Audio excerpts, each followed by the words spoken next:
Au Paraguay, mieux vaut se baigner à la saison des pluies. À cette époque-là, les piranhas se font discrets. Enfin, ils sont quand même là. Le danger, l'effort, cet homme les côtoie tous les jours. Alors ce ne sont pas quelques poissons qui vont l'empêcher de faire son sport quotidien. Surtout au vu de l'épreuve qui l'attend. Ce n'est pas facile. Le courant est très fort. Mais j'adore ça, faire de l'exercice physique dès le matin. Garder la forme est obligatoire dans cette région du Paraguay. Le Chaco est peut-être l'un des derniers Far West. On a à peine passé de rue et déjà les problèmes commencent. Les gens pensent que je suis fou de sortir, même quand il pleut comme ça. Ce routier fait partie des rares conducteurs à rouler pendant la saison des pluies. D'ailleurs, les habitants du coin l'ont baptisé d'un surnom à la hauteur de son courage. Dans le Chaco, il faut pouvoir tout supporter. Et c'est pour cette raison que l'on m'a donné le nom de Michelin. Parce que ce sont des pneus qui résistent à tout. Et ce surnom m'est resté. Et maintenant, tout le monde m'appelle Michelin. Michelin l'increvable. À 67 ans, il travaille toujours autant qu'à ses débuts.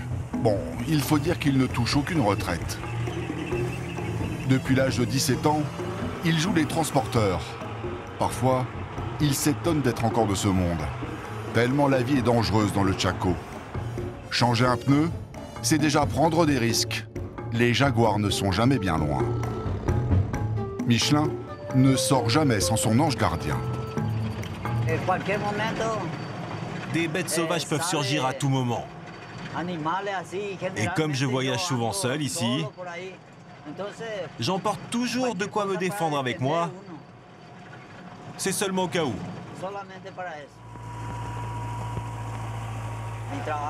Ce n'est pas un travail facile. Il faut de la volonté et le sens du sacrifice. Mais j'aime bien ce que je fais. Pour moi, c'est toujours de l'aventure. Cette fois-ci encore, il ne va pas en manquer d'aventure. Michelin part chercher un gros chargement d'engrais. Seulement le Chaco a ses humeurs. La région ne se laisse pas facilement conquérir. Vivre dans le Chaco est un combat de tous les jours. Cette région sauvage occupe la moitié du pays et pourtant, elle ne comprend qu'un habitant au kilomètre carré. C'est avant tout le paradis des animaux, des Indiens et des cow-boys téméraires. Certains jouent leur honneur sur le dos de bêtes pesant plus de 600 kilos. Des monstres qui ne pardonnent aucune erreur. Sur les routes du Chaco, il n'est pas rare de croiser d'autres monstres, mais cette fois-ci, mécaniques. Engins de mort qui finissent souvent les 4 roues en l'air.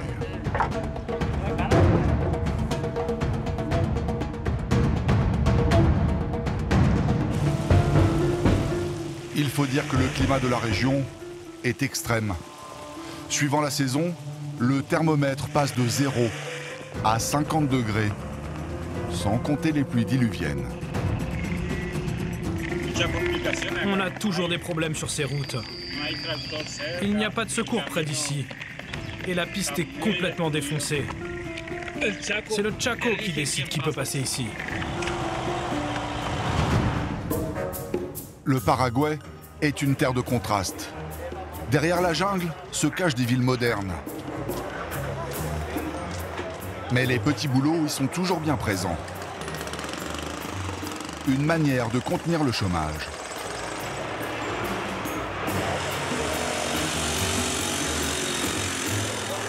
Certains commerçants vous promettent même un shopping à la parisienne. La cohue de la ville et la modernité, des hommes cherchent à la fuir.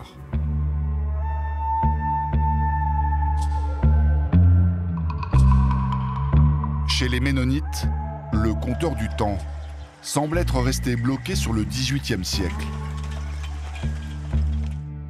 Ils vivent coupés du monde et se marient exclusivement entre eux.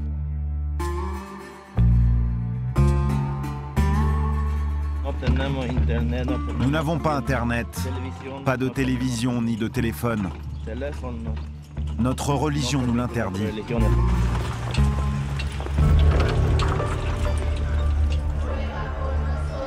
En indien, Paraguay veut dire couronné. Peut-être parce que depuis le XVIe siècle, le pays est devenu une terre de miracles. Dans le Chaco, les pistes sont essentiellement plates. À les voir comme ça, elles semblent faciles, presque agréables. Enfin, seulement en façade. Il faut avoir de la poigne pour tenir le volant. Pour les conducteurs comme Michelin, chaque kilomètre est un combat. Ici, la vie ne te fait pas de cadeaux. Ce n'est pas facile. Il faut dire que les embûches sont nombreuses. Nous, dans le Chaco, on essaye toujours de trouver un moyen de s'en sortir.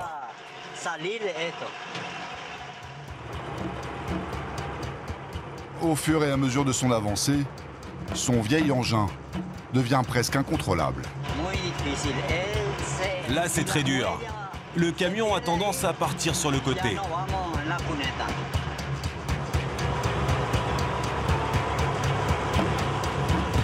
D'ordinaire, Michelin abat les 280 km qui le séparent de Lomo del Plata, où se trouve son chargement d'engrais, en 8 heures. Mais là, c'est une autre histoire. Avec la pluie, la piste se transforme en patinoire.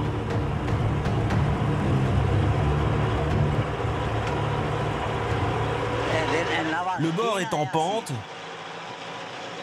et si ça glisse, c'est impossible de redresser.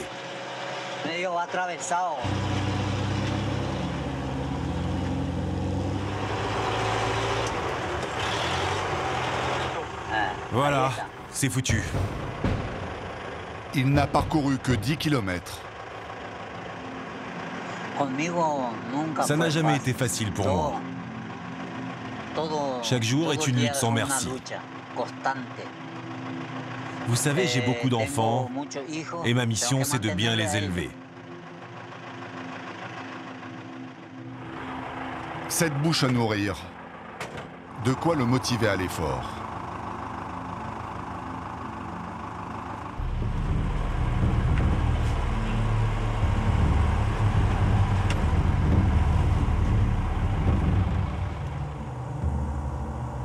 En milieu d'après-midi, Michelin passe péniblement les 15 km.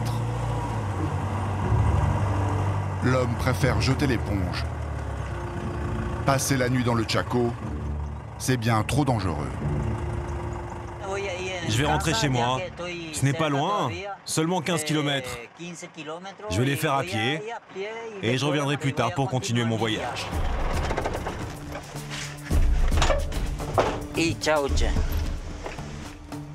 Après 7 heures de route, le voilà donc reparti vers son point de départ.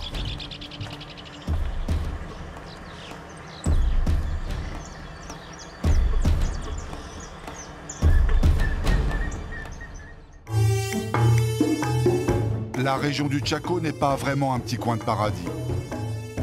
Enfin, sauf pour le tamanoir, un fourmilier géant.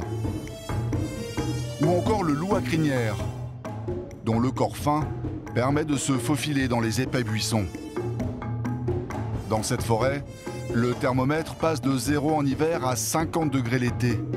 Les plantes, elles aussi ont dû s'adapter, comme l'arbre bouteille. Son tronc n'est pas déformé par hasard, c'est une citerne pour lutter contre la sécheresse.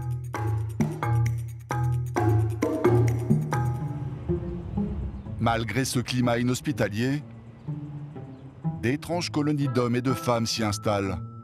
Sous leurs mains, la forêt disparaît, laissant place à d'immenses champs.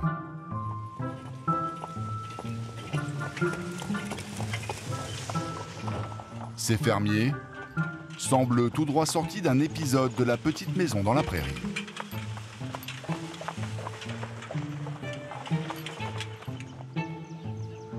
Chez eux, le temps est resté comme figé dans le passé. Contrairement aux Paraguayens, la plupart sont blonds aux yeux bleus. Et entre eux, ils parlent un étrange dialecte.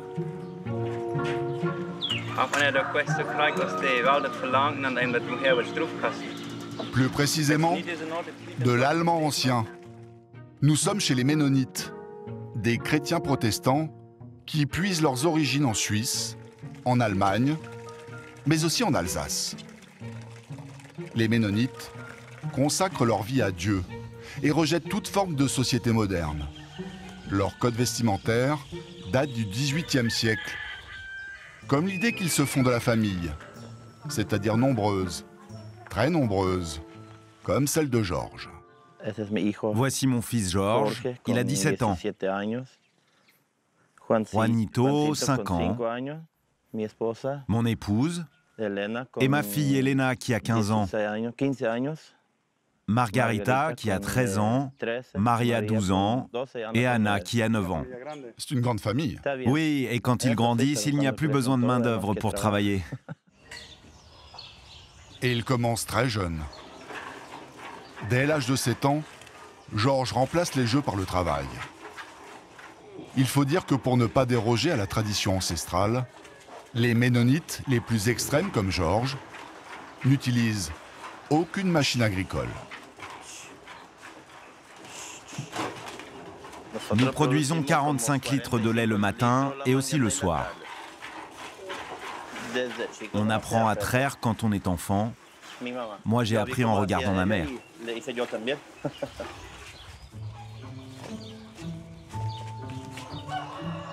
La cohésion de groupe et leur foi en Dieu Tout-Puissant pallient chez eux leur mode de vie austère.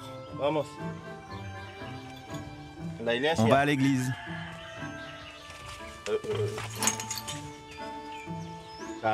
Comme tous les dimanches. Georges et sa communauté bannissent tout ce qui pourrait les détourner du travail et de Dieu. Nous n'avons pas Internet, pas de télévision ni de téléphone. Notre religion nous l'interdit. On sait qu'il y a de mauvaises choses sur Internet. Mais qu'est-ce que vous entendez par mauvaise chose? Vous ne savez pas?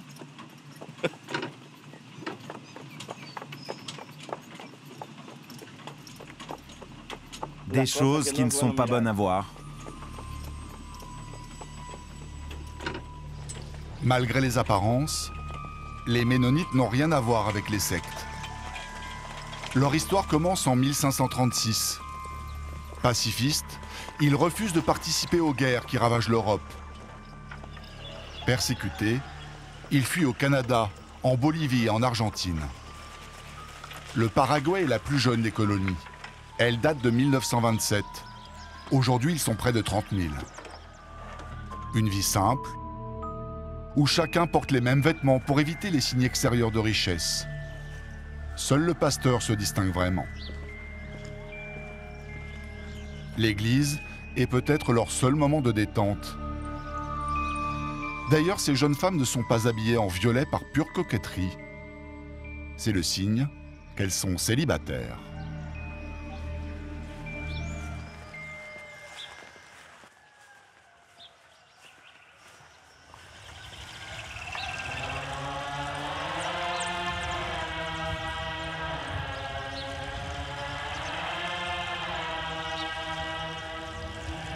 Accueillant mais méfiant, il nous est interdit de filmer la messe et le prêche du pasteur.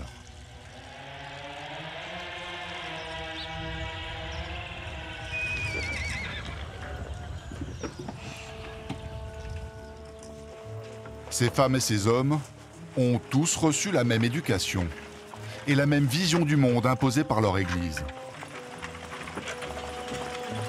Difficile pour eux de penser autrement. D'ailleurs, toutes les colonies possèdent une école.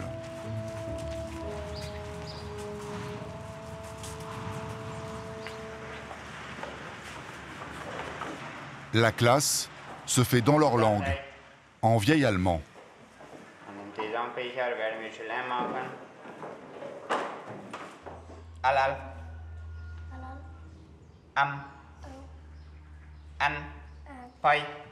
Enrique enseigne aussi l'espagnol, les mathématiques, mais en reliant chaque leçon à Dieu.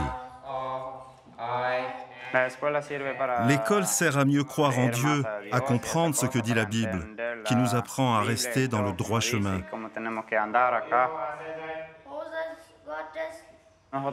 Nous faisons comme cela depuis toujours.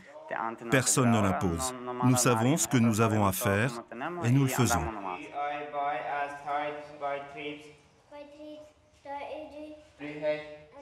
Quelle différence entre une école au Paraguay et la vôtre? Quelle différence? Je n'en sais rien. Je ne suis jamais allé dans une autre école au Paraguay. Je ne connais que l'école ménonite et rien d'autre. Dans ce village, les garçons quittent l'école à 15 ans et les filles à 12. Mais les temps changent.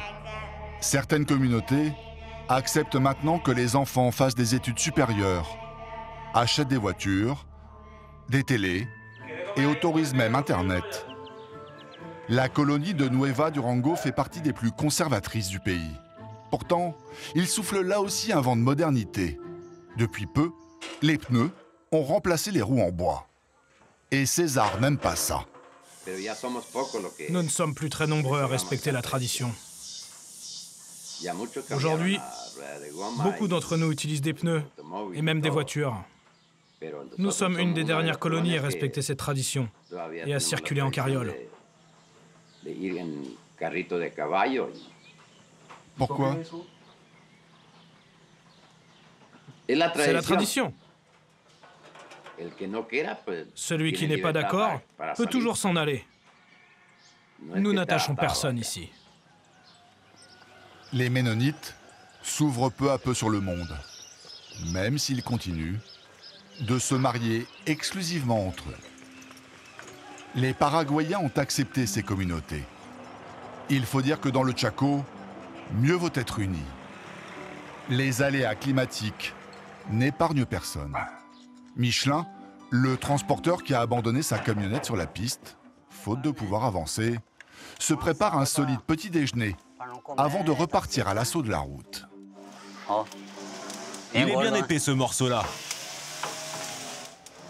Au Paraguay, on mange beaucoup de viande.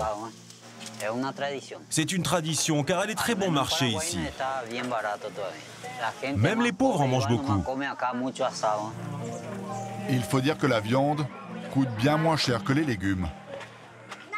Michelin vit avec sa femme, ses 2 filles, leurs conjoints et leurs enfants. En tout, 7 bambins cavalent dans la maison. Maria, son épouse, aimerait que son mari change de métier.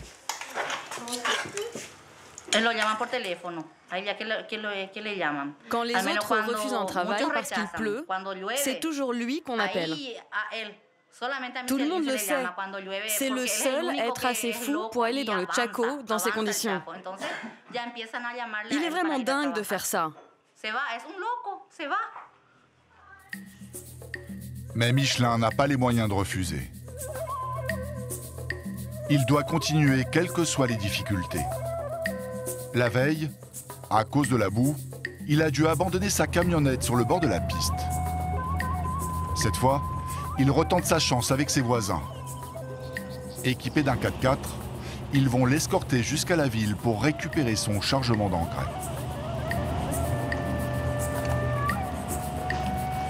Pas question d'échouer une deuxième fois. Michelin équipe sa camionnette de chaîne de sa fabrication.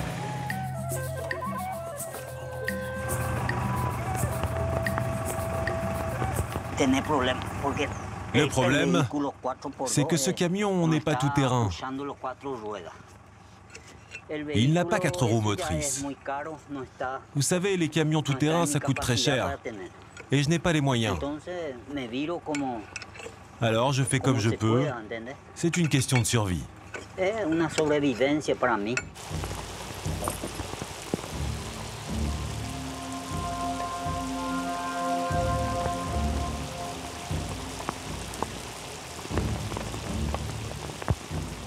Les chaînes, Et le 4x4 de ses voisins sont loin d'être un gage de succès pour allier la ville qui se trouve encore à 260 km. Et ça, Gustavo le sait bien. Ce qui me fait peur, c'est de glisser dans le fossé. Parce que pour en sortir, c'est vraiment dur.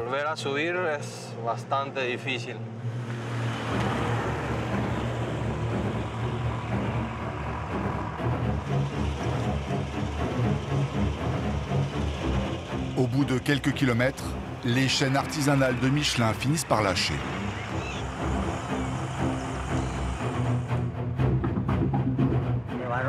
C'est compliqué parce que la boue est très collante. Ça m'énerve, ça me fatigue, mais je n'ai pas d'autre solution. Je vais de l'avant et ma valeur, c'est le travail. Vous savez, moi, je n'ai jamais volé ni tué personne. J'ai la conscience tranquille.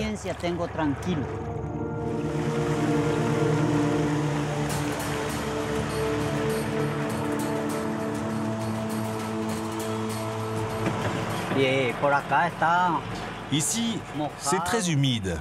Ça patine beaucoup.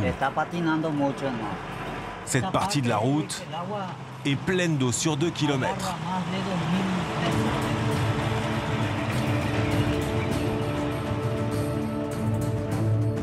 La remorque me déporte.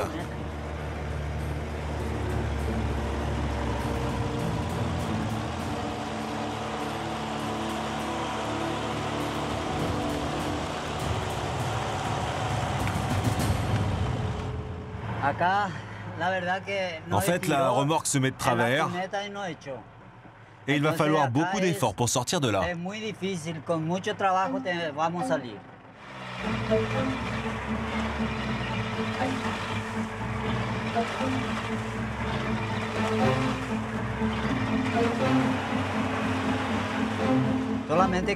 Le problème là, c'est que la remorque, elle est complètement enfoncée. Et ça complique tout.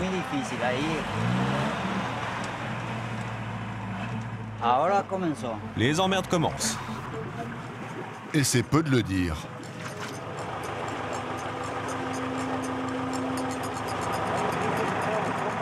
On va tirer avec le câble.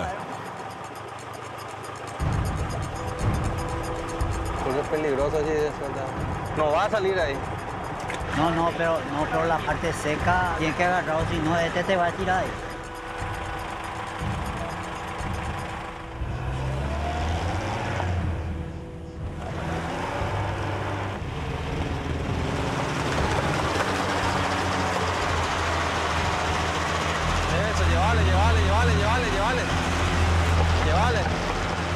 Même avec 4 roues motrices, une patinoire reste une patinoire.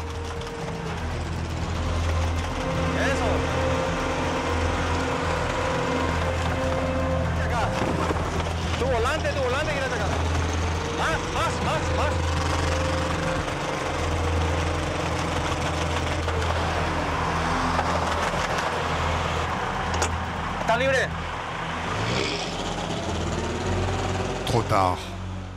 La double peine tombe à 200 km de Lomo del Plata. Maintenant, c'est lui qui est dans le fossé. Il y a au moins 50 cm de profondeur.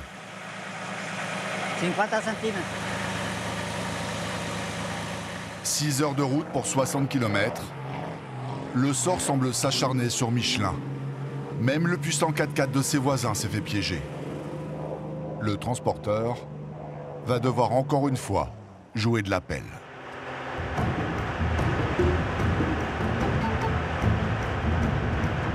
Les habitants du Chaco sont surprenants. Quoi qu'il arrive, personne ne baisse les bras. Comme ce conducteur par exemple. On peut dire qu'il ne manque pas d'imagination. Son camion est un mécano géant. Mon camion roule comme s'il avait un turbo. Eh oui, Ruben l'a entièrement fabriqué de ses mains. Il l'a surnommé Tumbabus, c'est-à-dire camion-bus. C'est un bus, parce que sur les papiers, c'est spécifié bus. Mais je l'ai transformé en tumbabus. Moitié bus, moitié camion. Les habitants de la région ont l'habitude de voir de drôles d'engins. Mais celui de Rubén attire le regard. Alors même si dans le Chaco, la loi n'a pas vraiment cours, Rubén évite quand il le peut de traverser les villes.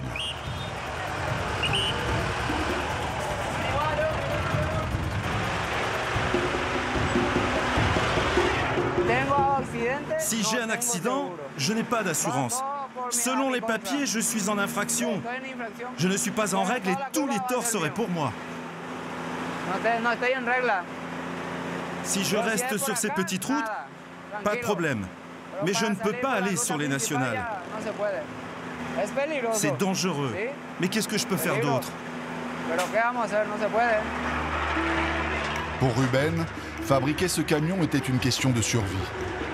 L'homme est forgeron et son salaire plafonne à 10 € par jour. Maintenant, il joue aussi les livreurs. Si son engin est fait de briques et de broc, il supplante quand même les charrettes, bien plus lentes.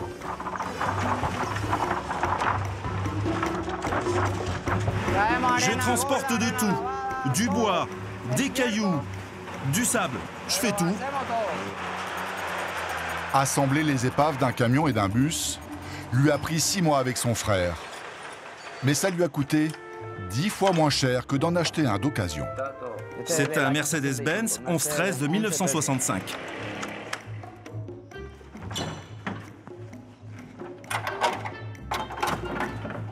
Tout est d'origine. Les radiateurs, le carburateur, même les pompes. Les logos de la marque sont intacts. Je ne les ai pas touchés. Tout est d'origine, sauf la benne. Donc on a coupé la cabine du bus et on a mis la benne à la place.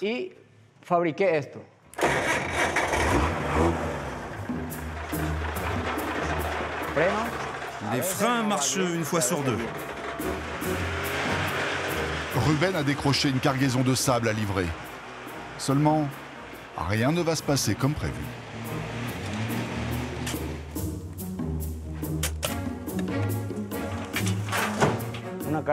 Pour un chargement, je suis payé 25 €. Si j'enlève le gasoil, il me reste 10 € par voyage. C'est un peu dur quand même. Alors Rubén se montre un brin voyou. Le sable, il le vole. Mais le propriétaire, qui en a marre de voir le trou s'agrandir, surveille discrètement son terrain et sort de sa cachette.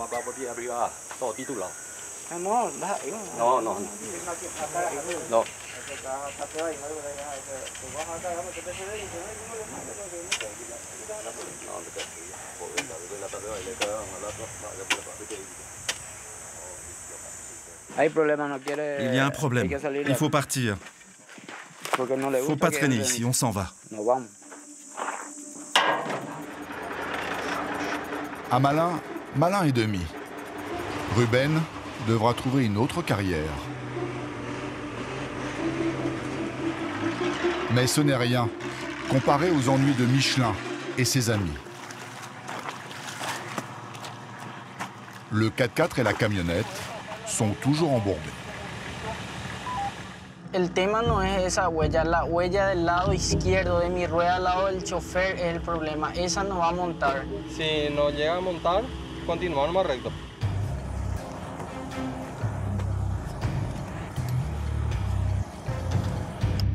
Il faut qu'on arrive à le faire passer par là.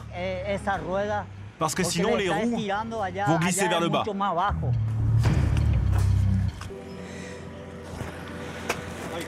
No, métele, estamos en el Chaco. No hay perdón acá. Dans le Chaco, on ne dit pas pardon. Vous savez, ici, on ne s'énerve jamais. On a bien travaillé. Maintenant, tout est entre les mains du chauffeur. C'est maintenant ou jamais. Je pense que ça va marcher et qu'il va sortir. Si es que no sube ya ahí, quédate nomás ahí donde tu papá está. Bueno, está. Estamos. Me solo a la derecha. C'est beaucoup d'adrénaline de sortir de là.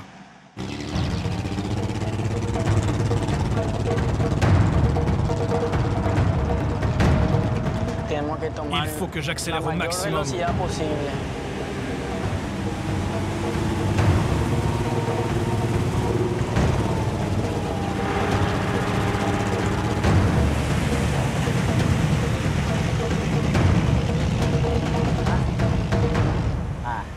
Casi.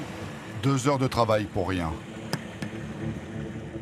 Maintenant, leur salut dépend d'un engin plus gros, comme un tracteur. Et dans le Chaco, ça ne court pas la forêt. Avec un habitant au kilomètre carré, c'est loin d'être gagné. D'autant plus que le réseau téléphonique est, comment dire, quasi inexistant. Il y a bien des fermiers dans le coin. Seulement, les fermes sont gigantesques. Certaines dépassent les 600 km².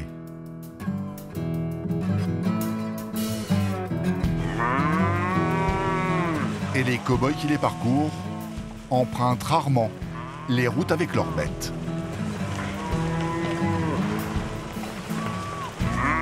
Nous sommes dans l'un des plus grands ranchs du pays.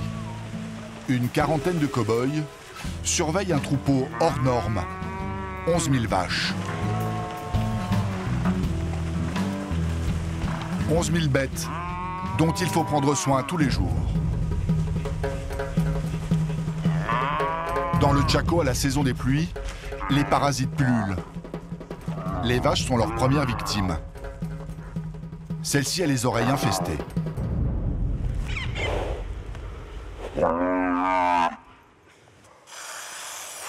Une vie à la rude, et pourtant Pedro n'en changerait pour rien au monde.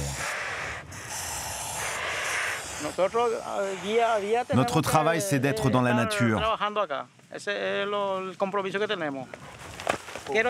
J'ai 33 ans et ça fait 18 ans que je suis cow-boy.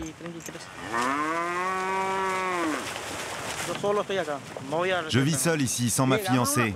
Elle aimerait bien qu'on vive ensemble. Mais je vis ici parce que ça me plaît. Mon travail, c'est d'être avec les bêtes et rien d'autre. Elle voudrait bien que je la rejoigne et qu'on reste ensemble. Mais ce qui compte, c'est de faire ce travail.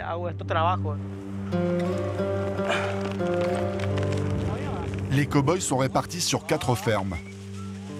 Le confort est rude, mais leur patron sait au moins une chose. Un cow-boy heureux est un cow-boy qui mange bien. Alors il a mis une cuisinière dans chacune des fermes. Mais ne cherchez pas les bons petits plats mijotés. Rosita fait une cuisine qui tient au corps. Il y a de la viande tous les jours au menu. Parce que la viande, ça remplit bien l'estomac des gars. Ils ne veulent que de la viande. Ils adorent ça.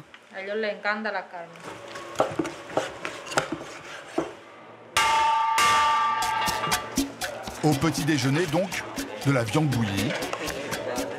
Puis à midi, de la viande en sauce. Et au dîner, de la viande frite à l'huile, accompagnée de yucca, un légume au goût de patate.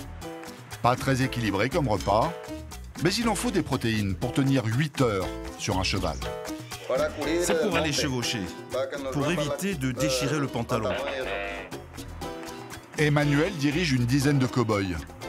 En tant que chef, il a 2 privilèges.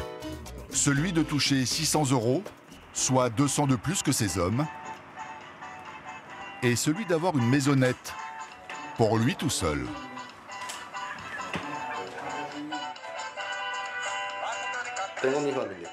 Ma famille vit près de Philadelphia. J'arrive à les voir seulement tous les 3 ou 6 mois. Je reste avec eux une quinzaine de jours. Ils me manquent. Mais les enfants vont à l'école. Mais je suis habitué à cette vie, depuis que je suis tout petit. Et avec mes collègues, j'ai quand même de la compagnie.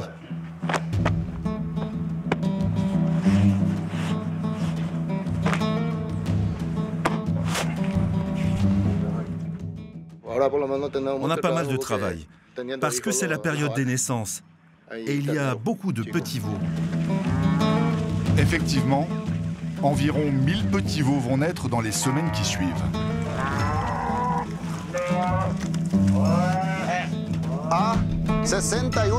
Au milieu de l'immense ferme, les hommes vivent ensemble de longs mois, sans jamais voir personne d'autre. Enfin presque. Dans quelques jours, tous les cow-boys du Chaco vont se retrouver pour s'affronter. Sur la piste, Michelin et Roberto tentent toujours d'accrocher du réseau afin de joindre un fermier qui pourrait les sortir d'affaire.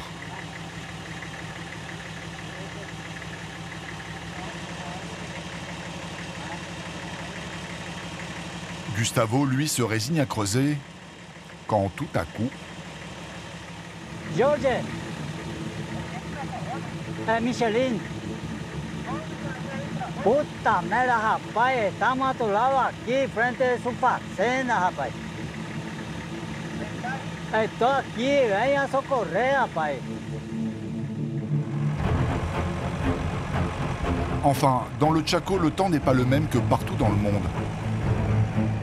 Le tracteur a mis 2 heures pour les rejoindre. La délivrance, ou presque. La camionnette de Michelin est bien embourbée.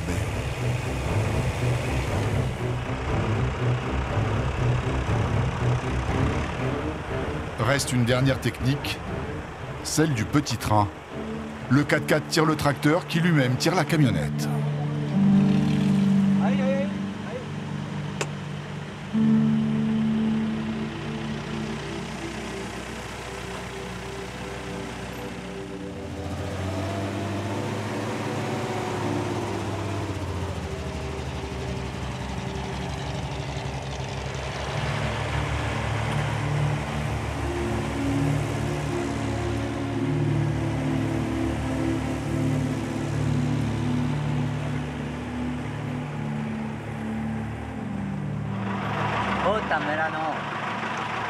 Le tracteur n'a pas réussi à me tirer tout seul. Il a fallu l'aide du 4x4. C'était chaud là.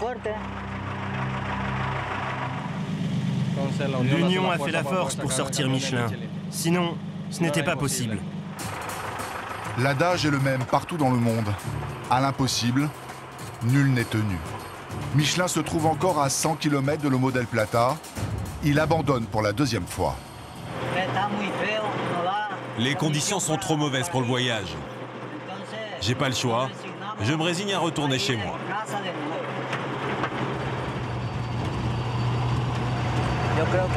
Je pense que le Chaco est fait pour les gens qui aiment l'action et non pas pour les faibles qui ont peur.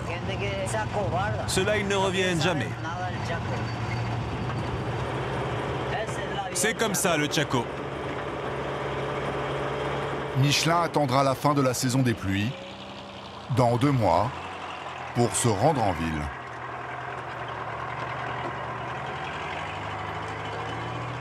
Dans le Chaco, mieux vaut un bon cheval pour se déplacer.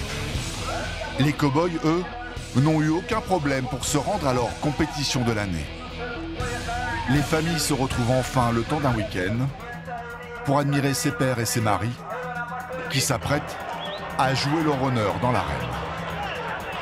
Ils s'affrontent pour décrocher le titre du meilleur vaquero, c'est-à-dire vacher de la région. Il y a d'abord l'épreuve de force en équipe. Les hommes doivent mettre des vaches à terre, ce qui est loin d'être gagné.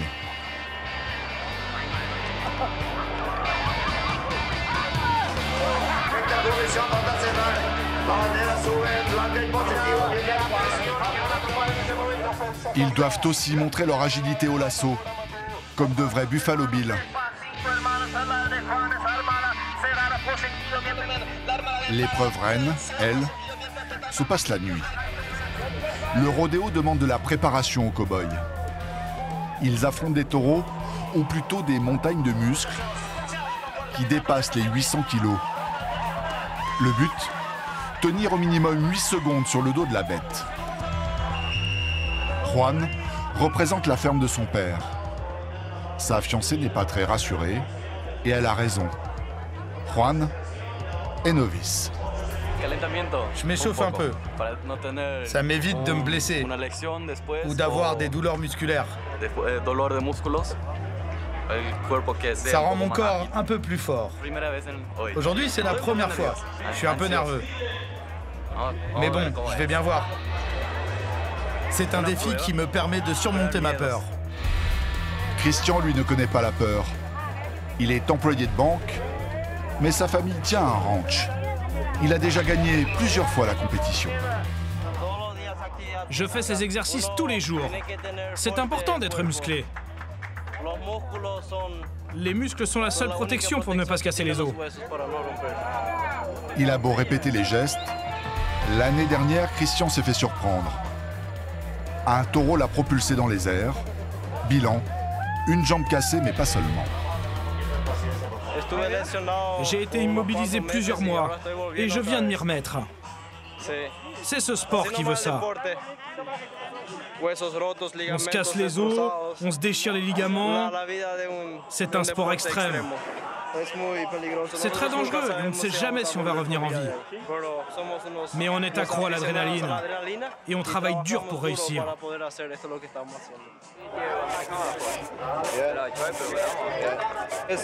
C'est de la résine d'abeille. C'est comme de la colle.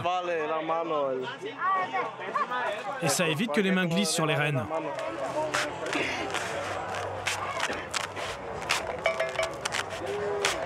Atención, en la compuerta 13 se va a abrir enseguida. Y enseguida entra Cristian Alderete.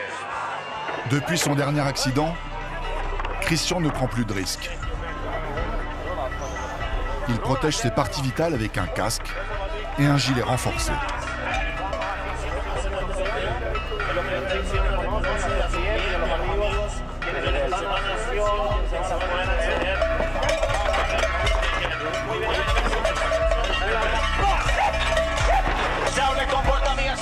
Sage précaution, le champion est éjecté en 5 secondes.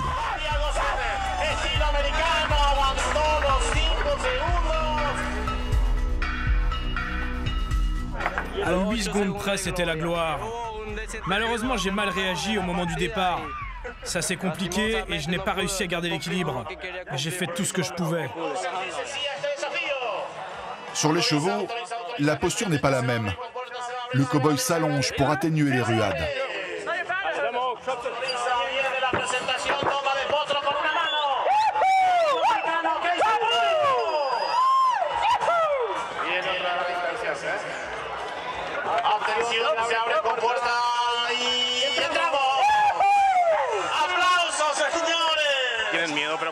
Ils ont tous peur, mais quand ils sont en selle, leur sang ne fait qu'un tour. Ils se concentrent et avec l'adrénaline, ils supportent tout. 8 secondes, c'est peu. Mais rester sur une bête qui pèse entre 700 et 800 kilos, c'est beaucoup. Et peu d'hommes y arrivent. C'est au tour de Juan de passer. C'est la première fois qu'il participe à une compétition, mais il veut le faire avec style, sans casque. Il veut le faire à l'américaine. C'est pour ça qu'il porte un chapeau. Oui, je suis nerveuse. Est-ce la chance du débutant ou un taureau un peu plus calme? Juan a dépassé les 8 secondes.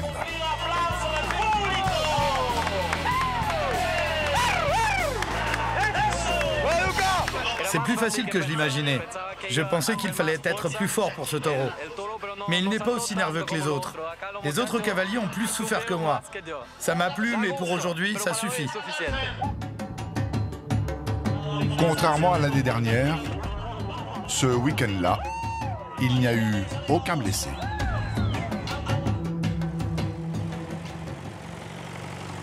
Voici des vaches plus paisibles, en tout cas en façade. Pour l'instant, elles avancent lentement. Mais dans les descentes, les cochers se font quelques frayeurs. Emportés par le poids des charrettes, les bêtes accélèrent. Et là, il faut savoir jouer des rênes et avoir prévu quelques bras supplémentaires pour les maîtriser.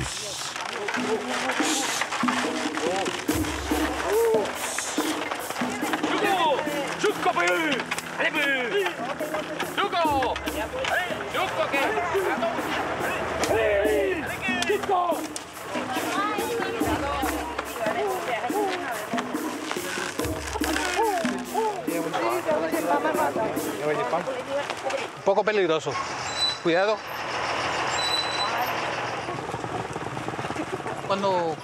Les bœufs glissent et ils peuvent tomber. C'est un vrai problème.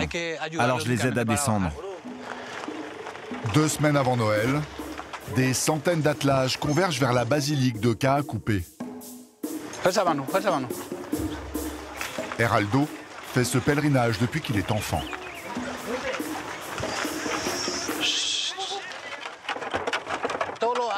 Tous les ans, nous allons visiter la Vierge avec les charrettes. Nous sommes 150, même 200, pratiquement toute la famille. Et avec les autres, nous perpétuons la tradition. Elle ne mourra jamais.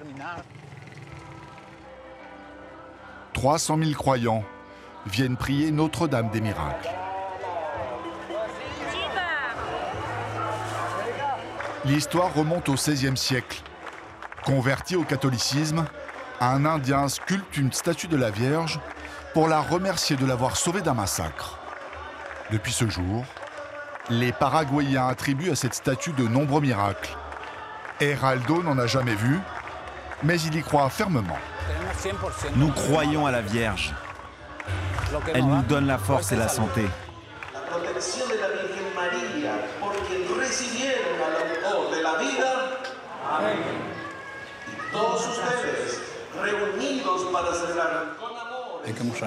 Nous devons montrer à la Vierge les souffrances que nous traversons. Nous demandons son aide pour aller mieux.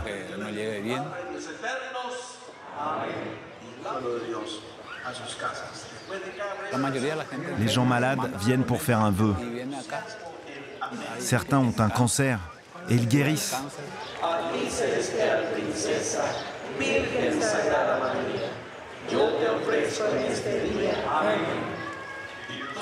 Nous cotisons pour ceux qui n'ont pas les moyens de venir.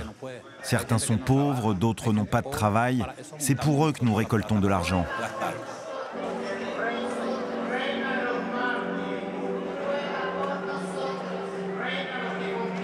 Ruega por nosotros, pecadores, ahora y en la hora de nuestra muerte. Amen.